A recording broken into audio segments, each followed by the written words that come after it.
आप सभी को मेरा प्रणाम। आप सब लोग जो है अपनी तैयारी कर रहे हैं, ठीक है। इससे पहले मैंने जो आपका एनसीएफ 2005 है उसके ऊपर एक वीडियो बनाया था। आज हम शिक्षा का अधिकार अधिनियम 2009 जो है हमारा, जिसको हम आरटी एक्ट कहते हैं, इसके बारे में जो फैक्ट हैं, आपको काफ़ी सारे फैक्ट पता हैं, लेकिन एक बार हम रिवाइज के तौर पर इसको देख लेते हैं। आप सभी को प्रणाम। आज हम आरटी एक्ट 2009 के बारे में जो कुछ चीज़ें हैं उनको देख लेते हैं। वैसे काफ़ी जानकारी इसके बारे में आप लोगों को है पहले से ही, लेकिन एक बार रिवाइज के तौर पर इसको देख लेते हैं क्या क्या चीज़ें इसके अंदर है और ये एक्ट जो कब बना है, कब लागू हुआ है, क्या इसका मतलब होता है। देखिए, आरटी एक्ट 2009, ठीक है। आरटी मतलब राइट टू एजुकेशन, ठीक है। तो शिक्षा का अधिकार अधिनियम है ना, राइट टू एजुकेशन है ना, शिक्षा का अधिकार। तो शिक्षा का अधिकार अधिनियम 2009, जिसको हम आरटी एक्ट बोलते हैं, और ये 2009 में जो है बना। अब आरटी एक्ट जो है वो 1 अप्रैल 2010 को लागू हुआ है भारत में। 1 अप्रैल 2010 को आरटी जो है लागू हुआ। शिक्षा का अधिकार अधिनियम जो है ना, वो हमारे संविधान संशोधन, जब हमारे संविधान में 86वां जो है 2002 में एक अमेंडमेंट हुआ था, संशोधन हुआ था, उसके तहत इसको शिक्षा को मौलिक अधिकार और अनुच्छेद 21A में इसको जोड़ा गया था, ठीक है। और भारत जो है इस शिक्षा के अधिकार को जोड़ने वाला कौन सा देश बन गया है, लागू करने वाला 135वां देश बन गया है। नार्वे जो है, जहाँ शिक्षा के अधिकार को पहली बार जोड़ा गया था, ये प्रथम देश है नार्वे, ठीक है। अब इसमें क्या क्या चीज़ें हैं, पहले तो हमें जान लेते हैं कि जो शिक्षा जो है ना, वो हमारे समवर्ती सूची का विषय है, ठीक है। अपने संविधान में जो सूचियां हैं, संघ सूची, राज्य सूची और समवर्ती सूची, तो शिक्षा को है ना समवर्ती सूची के अंतर्गत रखा गया है, ठीक है। और इस आरटी एक्ट 2009 का उद्देश्य क्या है, तो 6 वर्ष से 14 वर्ष के बालक बालिकाओं को निःशुल्क शिक्षा प्रदान करना, इस आरटी एक्ट का ये उद्देश्य है, ठीक है। निःशुल्क और अनिवार्य शिक्षा प्रदान करवाना, ये आरटी एक्ट का ये उद्देश्य है। तो जो आरटी एक्ट है ना, ये हमारा जो लोकसभा में जब इसको लाया गया, वो है आपका राज्यसभा में पहले है। तो आरटी एक्ट जो राज्यसभा में 20 जुलाई 2009 को, उसके बाद लोकसभा, जिसको हम निम्न सदन कहते हैं, उसमें 4 अगस्त 2009 को इसको रखा गया। इसके बाद राष्ट्रपति महोदय ने इस पर हस्ताक्षर किए 26 अगस्त 2009 को। इस आरटी एक्ट में कुल जो है अध्याय जो है वो 7 हैं, और जो इसमें धाराएँ हैं ना, वो 38 धाराएँ हैं, और एक अनुसूची इसमें है, ठीक है। तो यहाँ पर हमने देखा कि आरटी जो एक्ट है उसमें कितने अध्याय है, 7 अध्याय है, और इसमें धाराएं कितनी, 38 धाराएं हैं, और अनुसूची 1 है, ठीक है। और इसमें सबसे बड़ा अध्याय जो है वो 4 है, जिसमें 16 धाराएं हैं, और 12 से 28 तक इसमें, तो ये 16 धाराएं यही है।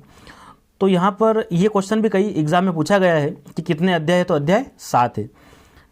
अब इसमें क्या है, इसमें प्रारंभिक शिक्षा का अर्थ क्या होता है, तो आरटी के अनुसार जो है प्रारंभिक शिक्षा का अर्थ है 1 से 8वीं तक की शिक्षा को यहाँ प्रारंभिक शिक्षा बोला गया है, ठीक है।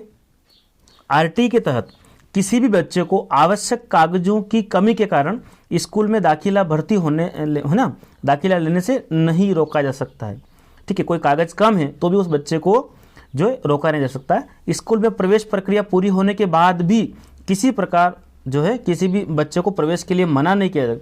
मान ले जाए एडमिशन प्रक्रिया पूरी हो गई है, उसके बाद भी यदि एडमिशन लेने आता है तो उसको मना नहीं किया जाएगा, और किसी भी बच्चे को प्रवेश परीक्षा देने के लिए नहीं कहा जाएगा। कई सारे स्कूलों में क्या होता है कि पहले एक टेस्ट होता है बच्चों को एडमिशन देने से पहले, वो प्रवेश परीक्षा देने के लिए उसे नहीं कहा जाएगा। ये आरटी एक्ट की तरह एक प्रावधान है, ठीक है। कागज की कमी के अभाव में उसका एडमिशन रोका नहीं जा सकता है। और उम्र क्या होनी चाहिए, तो 6 वर्ष से 14 वर्ष की आयु का होना चाहिए। आरटी एक्ट के तहत एक जो अपने मौलिक कर्तव्य है, उसमें 51A के अंतर्गत एक ऐसी बात कही गई है कि माता पिता या जो भी जो बालक का जो संरक्षक है, उसका यह कर्तव्य है कि वह अपने बच्चों को निःशुल्क एवं अनिवार्य शिक्षा के अधिकार से वंचित ना करे, ठीक है। तो माता पिता या जो भी पालक है, उनका कर्तव्य क्या है कि अपने बच्चों को निःशुल्क एवं अनिवार्य शिक्षा के अधिकार से वंचित ना करे। इस आरटी एक्ट के तहत क्या होता है, जो निजी स्कूल होते हैं, जो निजी संस्थान है ना, उनमें भी 25% सीटें जो है आरक्षित रहेगी आरटी के तहत। उनमें जो है निःशुल्क वो शिक्षा वहाँ पर 25% जो है वहाँ पर सीटें रहेगी, वहाँ निःशुल्क शिक्षा वो प्राप्त कर सकते हैं, ठीक है। और विद्यार्थी और शिक्षक का जो अनुपात है, तो आरटी के तहत 40 विद्यार्थियों पर 1 शिक्षक की नियुक्ति यहाँ पर ऐसा प्रावधान है, 40 विद्यार्थियों पर एक शिक्षक, ठीक है। और जो है इसमें क्या होगा, पहली से 8वीं तक सरकारी और गैर सरकारी स्कूल में शिक्षा का अधिकार अधिनियम लागू हो गया है, तो इसमें वो एडमिशन ले सकते हैं। लेकिन जो प्राइवेट विद्यालय हैं, संस्थान है, उनमें कितनी सीटें रहेगी, 25% सीटें रहेगी, जहां उनको कोई पैसा नहीं देना है, निःशुल्क उनका एडमिशन होगा।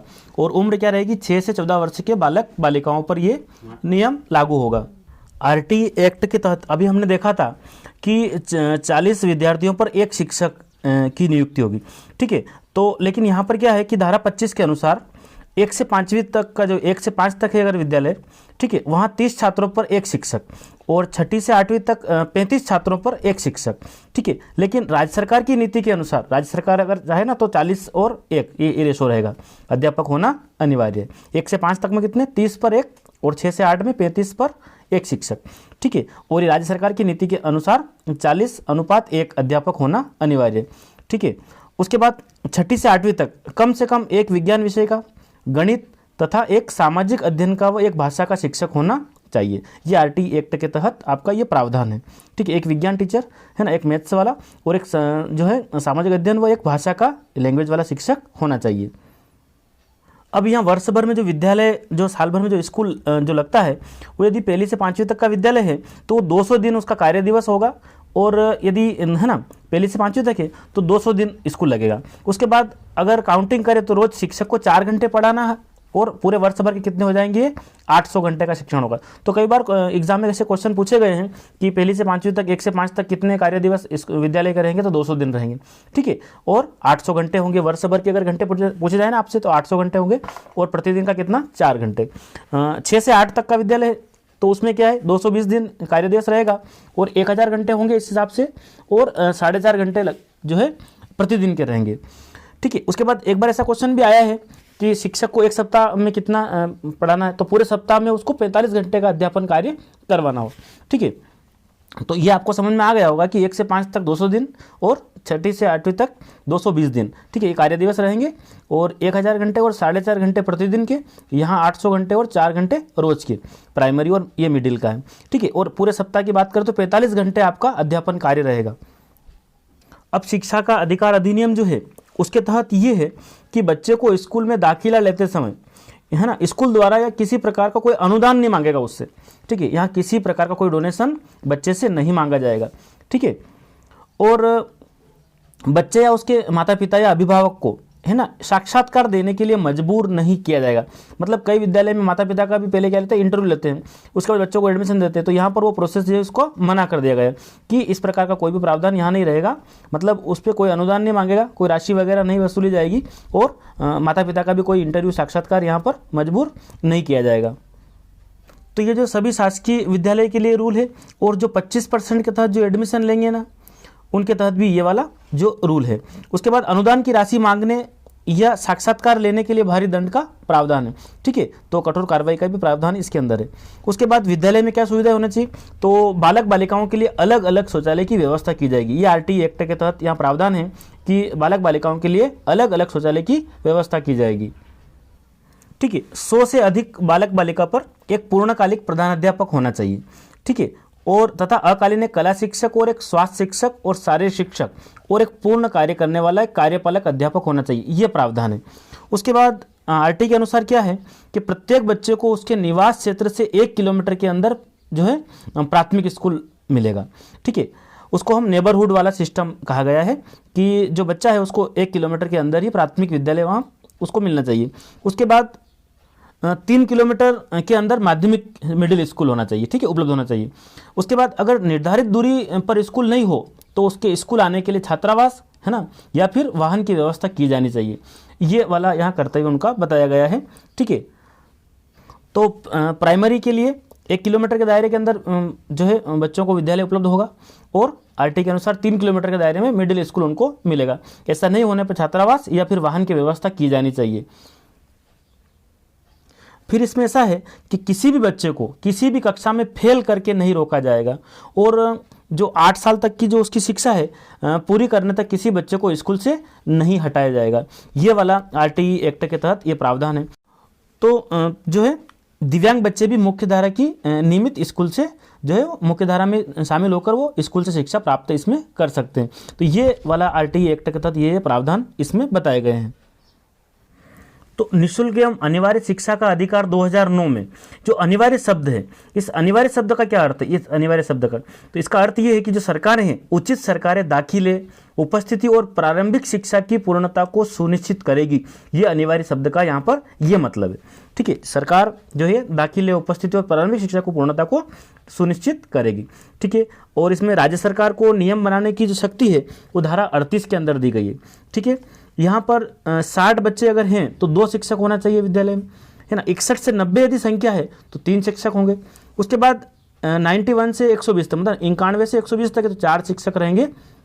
और यदि आपकी जो संख्या है 121 से 150 तक है तो 5 शिक्षक और 1 प्रधान अध्यापक यहाँ पर रहेगा। ये वाला आरटीई में प्रावधान है। आरटीई के तहत अध्यापक के भी कर्तव्य इसमें बताए गए हैं। तो अध्यापक के कर्तव्य धारा 24 में बताए गए हैं कि कोई भी शिक्षक शिक्षिका निजी शिक्षण या निजी शिक्षण गतिविधि नहीं चलाएगी। मतलब ये है कि कोई भी प्राइवेट कोचिंग वगैरह इस प्रकार का जो है वो गवर्नमेंट टीचर यहाँ नहीं कर सकेगा। ठीक है, तो कोई भी शिक्षक शिक्षिका जो है वो निजी शिक्षण या निजी शिक्षण गतिविधि नहीं चलाएगा या चलाएगी। ठीक है, अब आरटीई के तहत अगर कोई शिकायत वगैरह है तो उसका निवारण कैसे होगा, उसके लिए क्या है, तो इस अधिनियम के तहत अगर कोई शिकायत है तो उसका निवारण करने के लिए ग्राम स्तर पर ग्राम पंचायत, ठीक है, क्लस्टर स्तर पर जो है वो क्लस्टर संसाधन केंद्र जिसको सीआरसी, और तहसील स्तर पर जो तहसील जो पंचायत है जनपद पंचायत वगैरह, और जिला स्तर पर जिला प्राथमिक शिक्षा अधिकारी इस नियम के तहत वो उस समस्या का निवारण करेंगे।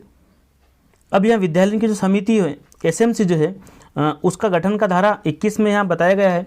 उसमें क्या होगा कि 50% जो महिलाएं रहेगी और उस एसएमसी का जो अध्यक्ष होगा वो कौन रहेगा, उस विद्यालय में पढ़ने वाले बच्चे का पिता, संरक्षक या अभिभावक यहाँ पर उसका अध्यक्ष रहेगा एसएमसी में। तो ये एक्ट 1 अप्रैल 2010 को लागू हो गया था। और राजस्थान की बात करती है 1 अप्रैल 2011 को ये एक्ट लागू हो गया था वहाँ पर। यहाँ एक और मुख्य बात है, किसी भी बच्चे को मानसिक या शारीरिक दंड नहीं दिया जाएगा। ये धारा 17 में इसका उल्लेख है। ठीक है, किसी भी बच्चे को मानसिक या शारीरिक रूप से प्रताड़ित या दंड नहीं दिया जाएगा। ठीक है, धारा 17 में। इस प्रकार से आपको इस आरटीई के बारे में जानकारी मिली होगी। ठीक है, उम्मीद करता हूँ ये आपको समझ में आया होगा। थोड़ा फास्ट था, ठीक है, और आपके पास समय का बिल्कुल अभाव है, फिर भी आपने इस वीडियो को देखा। Okay, thank you.